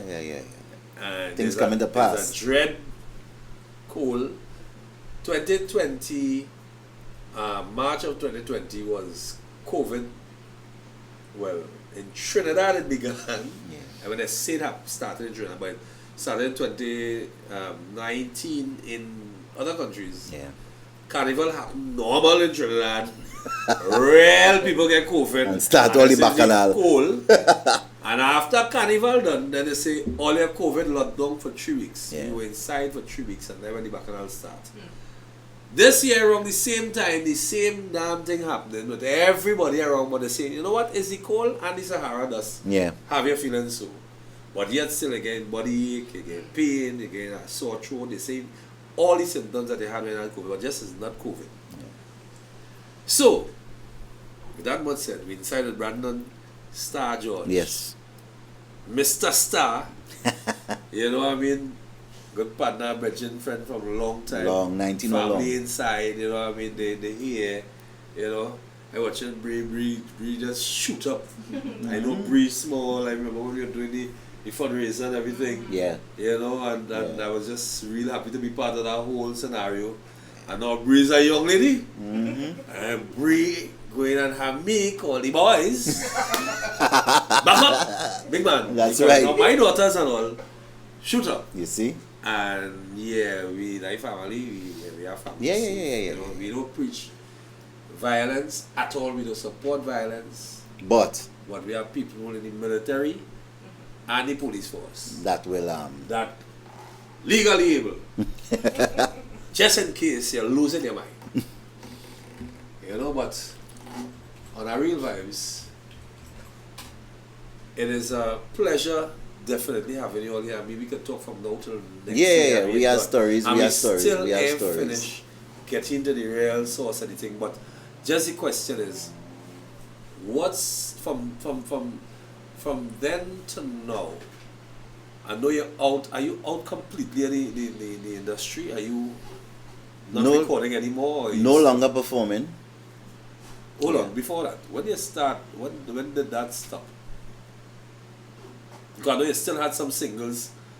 My last single, which took me to Soca Monarch semi-final, was a song called This Is It. When was this? What year was that? That was 2017, Manage. 2018. 2018. I think so. 2017 or 2018. This Song is called it? This Is It. Power? Power. Hmm. Yeah. And you were in the velodrome? I was in the Velodrome, yeah. Soca Semi-finals. Oh, did you ever perform on a Soca Monarch before? Were you ever in Soca Monarch? Semis or 2000 finals in 2005. Yeah, big song. Yeah, a That a song big called song. Explode. Was A Explode song called Explode. in the finals? Yeah, 2005? 2005. When I was in the height of the Bacchanal too? Yeah, That 2005. 2005 you talking about? Wait! 2005, that year, I was in Soca Monarch. What? Is when Bungie had I Want You to Blaze the This is Fire. what I'm saying. Yes. That was the height of the Bacchanal because Yeah. that Bungie, I feared that 2005. I can't remember if Fian Fian was wasn't there. in that, no. But Bungie had Blaze the Fire and he flattened the place. Yeah. Yeah. 2005. I like to go back because literally when you're on the block lineman with the older heads, you just get some kind of history. You just end up in some kind of zones and then the memories. I used to be real clicking on this.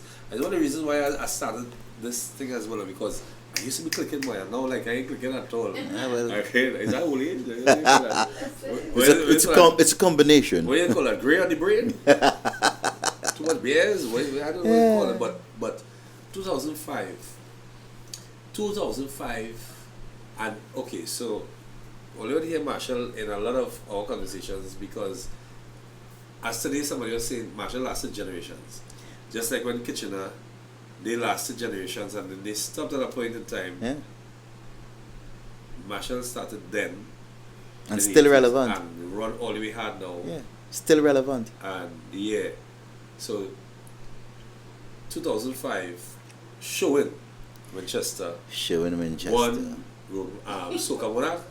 Was it No. Soca Monarch? A road match? A second time. 2005. We come in. Dead or She alive. just said that. He just said Dead or that. alive. Yeah. He won road match back to back. That was 2 years. That's back to back because he had the band coming 2004 Yeah. and 2005. Yeah. Yeah, he Yeah. beat out everybody. Everybody. And I don't know how. Because no mind you, the two songs were real good. Yeah. I have a picture with Shami and myself with Showing Manchester celebration in 2004 in Tobago. I could imagine. They had a big truck in Tobago. They had a live broadcast on Golden Star because the truck started Scarborough and came down to Golden Star. We. Bacchanal in Golden Star. I could imagine that. Family to support him harder. Yeah, Well, yeah, not yeah. just him. Generally, 105 was the soca station Yeah, yeah, yeah. of all times. No matter what other station playing soca, 105 was the soca station. Soca 105 was the leader. Was the leader. And even back then, 2005, 2004, all them time, again, it was, those were high points. What year did Onika Mustipa die? Was it 2005? Was it 2005? That I can't remember. I'll have to get that back because Yeah. she that year was a crazy year, and you know, funny enough, every carnival does claim some lives as we know it. Thank God we're still here today and we Yeah, can talk boy. about it, and you know, all those that passed on and gone were you know, indeed definitely will be definitely living, but the music still live on. And as you say, today was Ricardo Drew funeral. Even back then, one of our good friends, Wayne Rodriguez, he was in Airplay before he died. Yeah. He was, when he left Ecstatic. Wayne wasn't Airplay around with you? So, yeah, so right after he left Ecstatic with the whole bacchanal with footsteps and stuff, he came, 98. yes, he came to Airplay. God damn. I remember him being, no, that is always a touchy moment for me, because I remember the year. I remember that I literally saw Wayne Mm-hmm. the night before his untimely demise. Yeah. I saw him the night before by Smokey and Bunty, and this was outside a carnival. This wasn't carnival. Yeah. But he was saying, boy, coffee, boy. We were talking, and so, you know, the usual spot, pull up by Smokey and Bunty. Yeah, yeah, yeah. Carnival is Smokey and Bunty, St. James. Yeah. St. James, after any fete, anything, all them days are running, pell mell from wherever fete all over the place is Smokey and Bunty. Yeah. You finish Brass Fest, Smokey. Smokey and Bunty. You all yeah. play the Brass Fest, and Yeah. or them mash up Brass Fest. Several times. Hold on, oh goodness, so much things to talk about, but Starr, boy. So many things to talk about. We gotta have a part two. Mm-hmm. We gotta have a part two. So many things to talk about because Brass Fest was another like, Another major staple in the carnival. yeah. And I mean, you particularly have been involved from them things as you land literally back in Trinidad all the way up the road. All the way up the road, yeah. All the major fetes, everything we was a part of. Everything. Try to explain to them fellas in them outside there what it is to actually perform for 10,000 and 15,000 people now. Brass because they Festival. don't know. Listen to me. It's a feeling like no other. The adrenaline rush. There's no feeling like it. Brass Festival. Because them fellas performing for a little 1,500 people, a little boat ride 500 and thing and figure they causing RLs too, you know. Fellas like Kess and them fellas will know the level to Yeah. go up to perform for Yeah. monster crowds, mammoth crowds. I'm not discounting or discrediting anybody who coming up in the game. Exactly. But what was that feeling like? Because again, I can only tell you from a DJ standpoint as to what it feels like to play for a crowd of 10 and 12 and 15,000. I remember playing for Army Fed already. There was 19,005 people in this award. Yeah. 19,500. I remember that. Brass Fest, I always did the broadcast because I could never end up in Skinner Park. Because Chris Moyes, Holly Thomas, and Edison Carr, and all of them, and they're the guys who can give you, colorful broadcasts. Of course. Yeah. Me? Young boy, go up in the Bacchanal. And mind you, Chris used to come up from Skinner Park, straight to Brass, and we have done broadcasts in Brass. So, the years that you were in Brass were what years? I was in Brass Festival, Airplay, 98. Haida Brass. And then Atlantic, 99. Well, that was Brass Boss. Yeah. And picture this. As you own our Brass. 98. Quick summary. Star George, Choco, Onika frontlining. Right? We have a 45-minute set. Brass pack to capacity. And I would imagine this would have been early. This is around 8 o'clock. This is what I'm saying. This had to be early. And the place ram. And we ready to hit the stage. No Onika, no Choco. Jesus. Both of them late. We getting ready to hit the stage and I'm nervous. You can't miss your time. You can't miss your time. As you miss your time, you're gone. Yeah, that's it. So what went on? That year, Edwin Yearwood had this song. Hold on. Bears! Bears! The block looking dry. The block looking dry right now.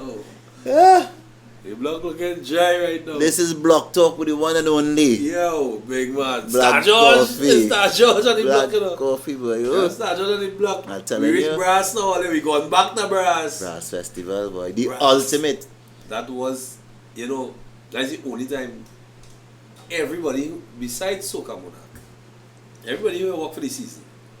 Working in Brass. If you're not in Brass, you ain't nobody. You ain't saying that, and I mean, Brass was the pinnacle. Yeah, boy. Wow, boy.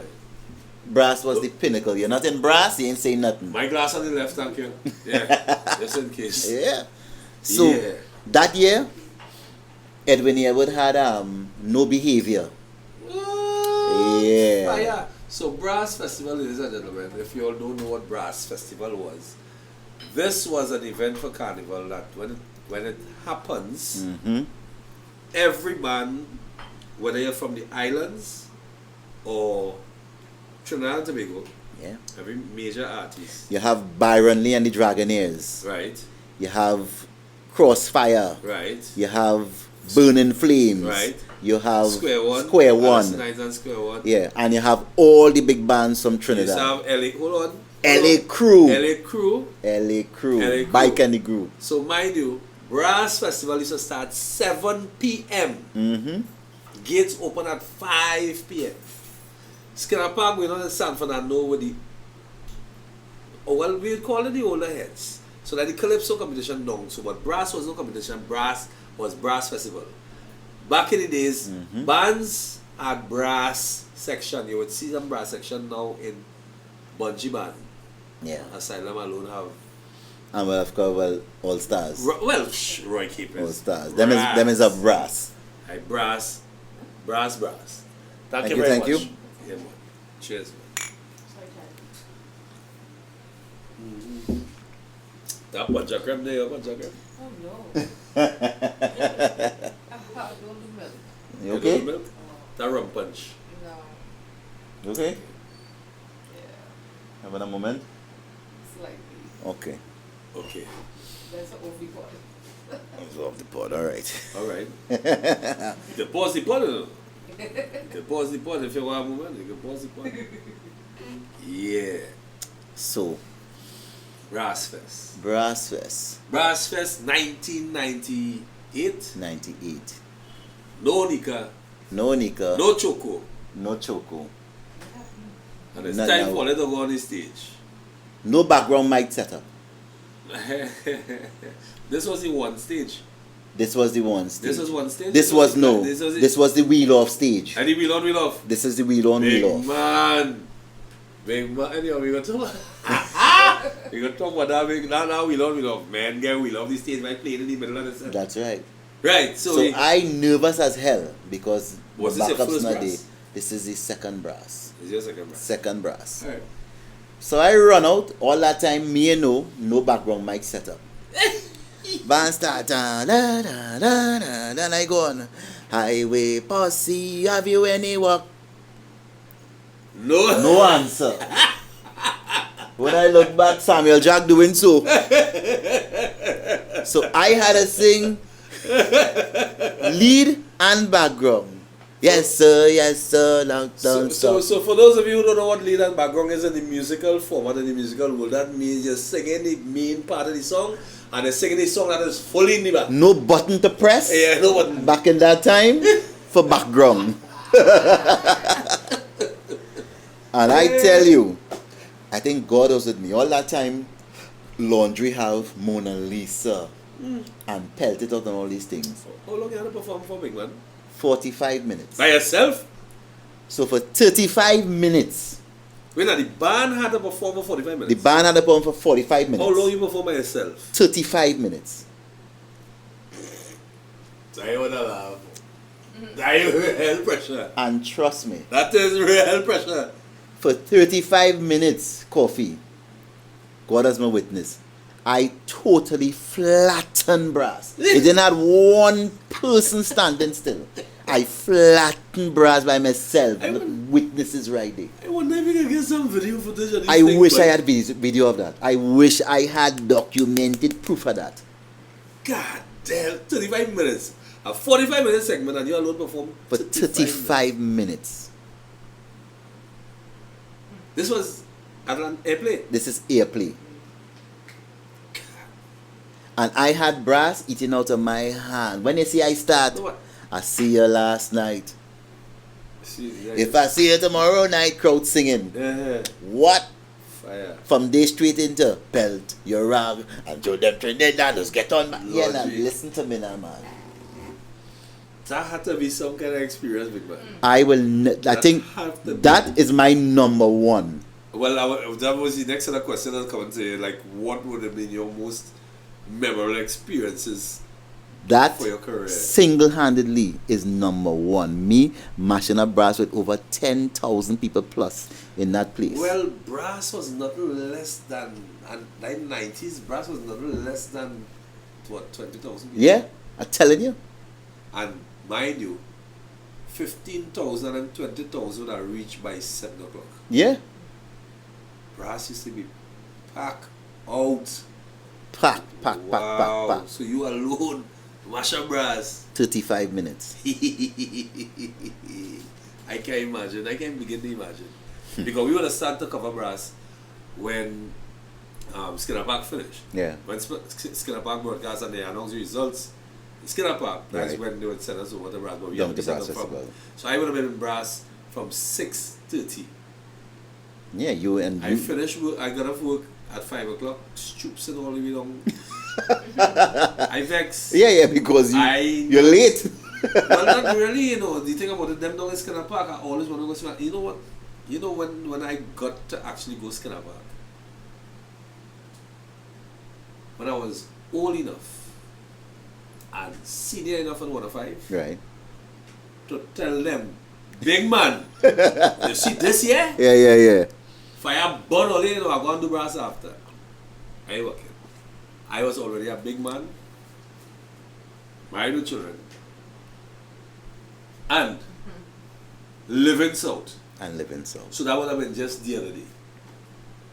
As a big man, I didn't think I ever get to go Skinner Park. But anyhow, brass would have been the pinnacle of carnival. Yeah. Really, apart from carnival, brass is the pinnacle because you've gotten to hear all the bands for the carnival. All the big names, In all the big one names in the place. bands, yeah. That's the only place.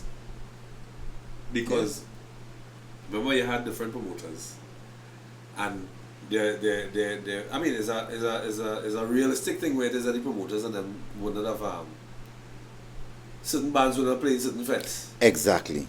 Some bands are aligned to certain Yes. promoters, yeah, exactly. Yeah. So then that's the only place. Yeah. And the only grounds. The only time for carnival. You'll have gotten all the bands, major bands in Trinidad and the major bands from up the islands coming to In one place. one fet. Yeah. That was Brass. Brass Festival. I remember they making a joke about Phil Simmons. See when Phil Simmons doing an ad for Brass Fest,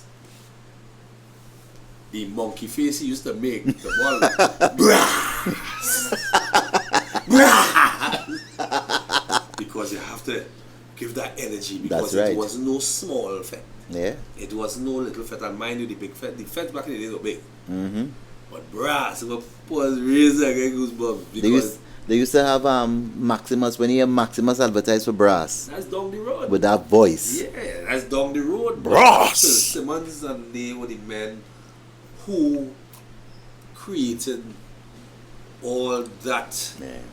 What paved the way for Maximus and them fellas to do what they're doing. Yeah. Because it could have never been a lame or soft attack. Mm-mm. I remember Ronnie and they used to have voices in Brass. So later down the road, get to meet up with Ronnie and they and do work with Pro Emerge on with Yeah. Trice of Emotions.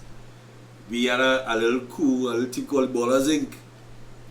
Ballers Inc. When they reach on the radio 1 o'clock in the day, we balling down the radio. Only you could sweat a big fet. You had to bring your A game. You always had to bring your A game. Yes. But so Brass and then you alone perform. So what was their excuse though?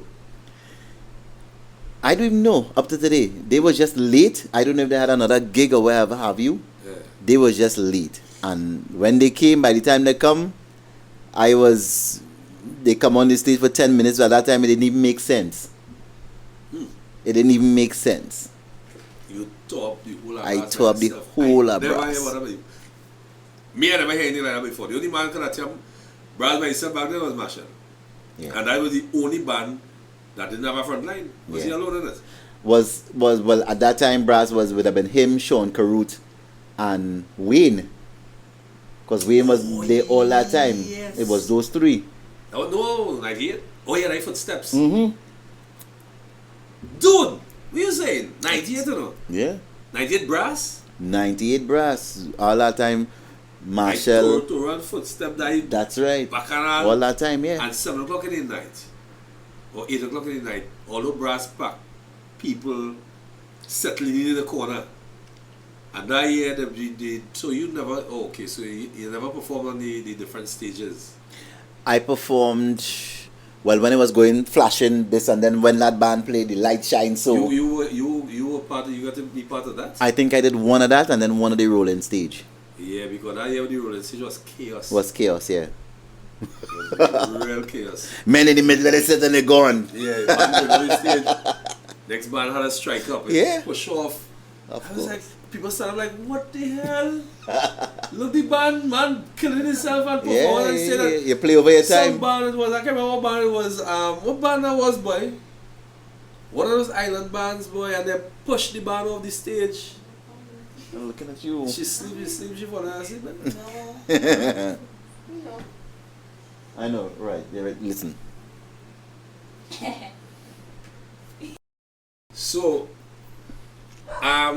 Starboy, is so much more. We have to talk about so Yeah. many other things we have to talk about. We have to do a part 2 in this at some point, We need a couple days. Yeah. In a couple days. Yeah, this yeah, yeah. time, I'm coming by you. Yeah. I know if I can bring all of this. That's all right. I gotta condense it somehow. We are room. So just bring what you have to The bring. room is one thing, but Yeah. not the room, I told everything down there, the whole studio. Down there, that time, a big screen, all that, I should have a flat screen, yeah, buy a flat screen. 75 inch. Alright. Alright. 75. But Starr, it definitely was indeed a pleasure chatting with you within this last couple man. hours here. All kind of thing happened between them potong and them sort of back outside. we sure we on the block for sure. We on the block. I not even gonna end it. What I say is that we're gonna stick a pin in it. Yeah. And come back at it. Because the last point is where Brass Fest and Brass Fest and you perform by yourself for 35 minutes. 35 minutes. To mash up the crowd. And them two mongrels come 10 minutes late, 10 minutes after. You're calling them mongrels? Yeah, I don't call them mongrels. Yeah, oh God. Yeah. No, the darling. She was a darling. God rest us soul. Yes. But you know what I mean? No matters. No matters. We having fun. Yeah, but you know, I do really appreciate you. And you know what is the funny thing? Life works in mysterious ways. Because you're supposed to have another artist on to record before to be the first one, and Right. generally, again, vibes is push off. Mm-hmm. I really, when you said, "Hey, I taken this one time because this is a project that you would love to get on board," I'm happy that this is the very first one. Yeah.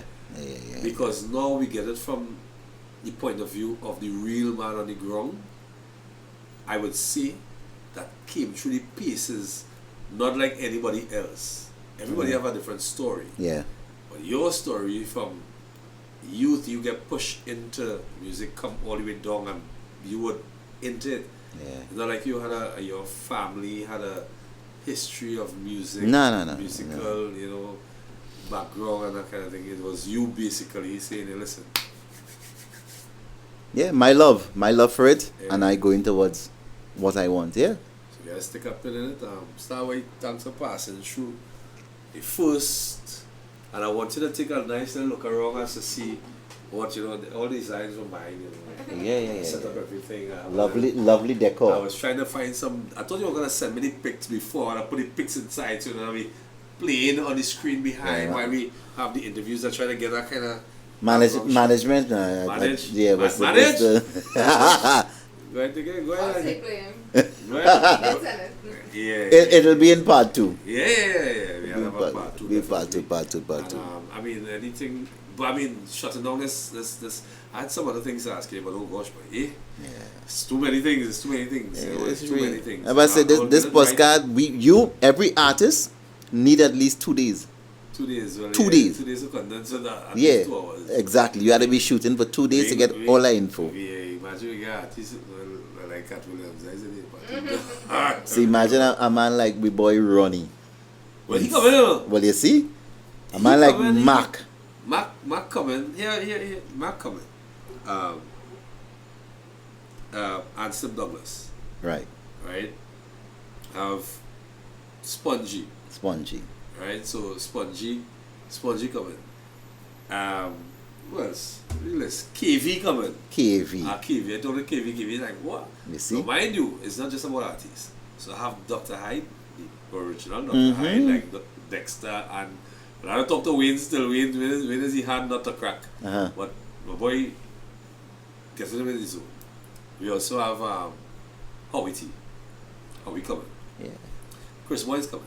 Chris Boy is supposed to be the co-host eventually. Right. But you want to see how it's going first. Big man, this thing bigger than both of us. That's right. And we need somebody with that amount of leverage of being actually there with history. Yeah. Because he was there in the earlys. While history was being created. Yes. Yeah. Right? So we need people like that as well. So Yeah. hopefully, Chris Boynes don't ting play ting anything, you know. Ting up in here. You understand? And yeah, so I have Carl Beaver Henderson lined up. Good. That's one of the producers. I also have Joey Negwai and Russell Cadogan coming within this couple of weeks, this carnival. You see? Period. Yeah. It's just mind blowing, just the amount of history. And then you started calling me, and I said, all right. You see? Because producers, musicians, I have Juice, Steve, and Basie coming. Mountain. That's a week. That's a whole week of shooting the right day, trust me. Yeah. But I mean, just to name a few. And by the grace of God, and because this really love it, I have no money involved, I have no sponsorship, everything you see here, the little little eats by Cascade. That's K. Cascade Caterers. She sponsored the little eats and stuff. Well, here's what I go do for you. I go talk to management Eh-heh. and see if we could get some sponsors on board. Hey, listen, we all up for that. Yeah, I'll We talk to definitely gotta get management. sponsors for drinks. Yeah. I study at CB too long. So last time when I met that guy, Yeah. tonight is you. He's not what? Not a big drink. That guy who's with busy Hennessy? Yeah, I know. I met just, You know what I mean? yeah. We had thing because she also how she make cocktails and liquor Yeah. and liquor and cocktail. Yeah, very efficient. Cascade Caterers does everything. Not just lunches and everything, it does everything. We're gonna make this thing, and this is the first one, right? Yeah, this is the very first one. We're gonna make this thing so big that people will pay to come on. Yeah. I'm telling you. Yeah, do everything. Excuse. You know, we have a lot of. Thank you very much. But it was a pleasure to be here. Hey, boy, Starr boy. Memory lane. Yeah, Yeah, boy, Starr yeah. boy. I am going to look for cotton water Yeah. and Cotton water. and God, what's the next one? Cotton water. You have Cousin Water, you have Frustration, Peace in Tobago. That plant Peace in Tobago. Yeah. I am going to look for that song that I did with Marshall, Get With You. Yeah, Yeah. that will be a. You can imagine, huh? Get With You. Hey. Yeah. That's on the album, yeah. I'm gonna get the album. That's the Airplay album. I'm gonna get that. I gonna do some research. Yeah. I going down the road for the box of CDs. You know? I going down the road for that box of CDs. You go find it there because they have chances everything. Chances are that they will have that somewhere there. Yeah. That box of CDs is a serious box of CDs. I pull out some in that box of CDs. I pull out some stuff and I have some. There were also records. The last set of records that was recorded. You remember? You are wrong. We are wrong the time when Ronnie, Bungie, Dal Braxton did that. I think Dal Braxton did that. Mm. The last set of records that they had was it Magna Knife label? Or Taste, something. I can't remember those. Or some 45s, Mhm. some small records. And this guy, Junior K or Junior English? When I've been junior, well, it's a Junior K and Junior English, so. Who does sing? I don't No, Junior, it's a Junior English who used to sing. Right, English. Right, I think English. they have a song, but it's a boat ride anthem. You remember the boat ride anthem? The boat ride rhythm. Yes! Remember the boat ride rhythm? I remember that. The boat ride rhythm? I remember that. And it was Ronnie and Bungie and a few of them on it. Yes, Darren Yeah. Braxton. I think Darren Braxton produced that. If I'm not mistaken. And I snapshot that and sent to Ronnie. I sent Darren was alive then, and I sent it to him then. And the phone calls came immediately with screams as, dude, where the hell you pull this Yeah. out from? Yeah, That was yeah. 45 records. Not even the CDs. I had the CDs to go with it. But that was the record. That's the last set of records that I got that was pressed for soca music. You see? That is that. I don't know if any others were pressed, but I know that was the last Yeah. of the last. What do you call last of the Mohicans? That was pressed. You understand? History. Yeah, boy, Starr boy. History. We had to do this again. We had to Yeah, continue this. yeah. Good vibes. Thanks for passing through. You know what I mean? It's our blessings to have you again and see everything is work for a reason. That's really happy to. We're on the block. We'll be back on the block very soon. We're back on the block. This time you're on the block and you're ready. Yeah. On the block probably a ding ding. I get a ding ding afterwards. Starr boy, I mean, I don't know what to say again, or no? Yeah. There's a real update on it. You know what I mean? The family come through and there's the team.